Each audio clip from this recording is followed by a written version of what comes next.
प्रदेश के एक छोटे से गांव हरिपुर में सावन का महीना शुरू हो चुका था।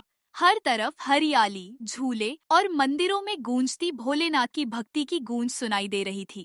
पर उसी गांव में एक किसान था, रामू, जो इस हरे भरे मौसम में भी उदास था। रामू का खेत सूख चुका था क्योंकि पिछले साल वह लालच में आकर नकली बीज खरीद बैठा था। अब उसके पास बीज भी नहीं बचे थे और न ही पैसे। सावन के इस महीने में भी उसका घर सूना सूना था। एक दिन गांव में एक बूढ़ा साधु आया, जो मंदिर के पास बैठा लोगों को आशीर्वाद दे रहा था। रामू भी वहां गया।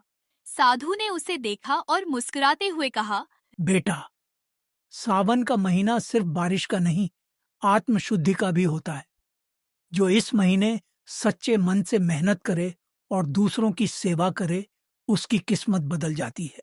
रामू को यह बात छू गई। उसने प्रण लिया कि वह इस सावन में लालच छोड़कर सच्चाई और सेवा के रास्ते पर चलेगा। साधु बाबा की बातों ने रामू के मन को झकझोर दिया था। उस रात उसने पहली बार निश्चय किया कि अब वह सिर्फ अपने लिए नहीं, पूरे गांव के लिए जिएगा। सुबह होते ही रामू ने अपनी टूटी हुई झोपड़ी से बाहर आकर देखा। आकाश में काले बादल थे, हवा में ठंडक। उसने अपनी पुरानी दरांती उठाई और अपने खेत की ओर निकल पड़ा। रास्ते में गांव की विधवा अम्मा मिली, जिनका घर भी कई सालों से टूटा पड़ा था। उन्होंने कहा, बेटा रामू, इस बार सावन में तो भगवान से दुआ करो कि मेरी झोपड़ी का छप्पर ठीक हो जाए। पिछले साल बारिश में सब भीग गया था। रामू कुछ पल चुप रहा, फिर मुस्कराया। अम्मा, मैं आपकी छत खुद ठीक करूंगा। ये सावन सिर्फ मेरे लिए नहीं, हम सबके लिए होगा।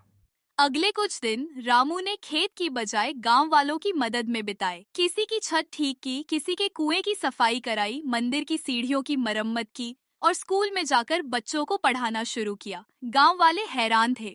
रामू, जो पहले खुद गर्ज और चुपचाप रहता था, अब सबसे पहले उठकर दूसरों की मदद करने लगा था। एक दिन गांव के मुखिया त्रिलोकनाथ जी ने उसे बुलाकर कहा, रामू, तुमने इस सावन में जो किया, उससे गांव की रौनक लौट आई है।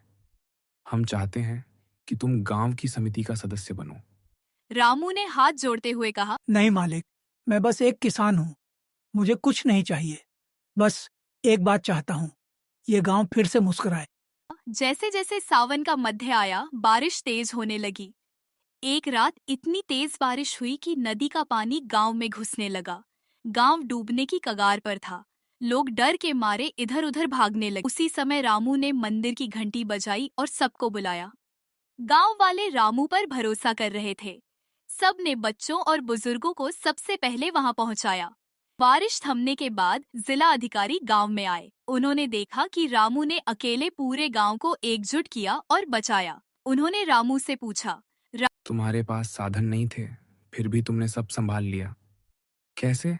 रामू ने मुस्कुराकर कहा, लालच छोड़ दिया था और सेवा को अपनाया। सावन मुझे सिर्फ बारिश का नहीं, जीवन का पाठ सिखाने आया था। अधिकारी ने उसे सरकारी योजना में गांव का प्रतिनिधि नियुक्त किया। रामू अब किसान भी था और गांव का सेवक भी। सावन की सौगात हमें सिखाती है, सच्चा बदलाव बाहर नहीं, भीतर से आता है। जो खुद को सुधारता है, वो समाज को भी सुधार सकता है।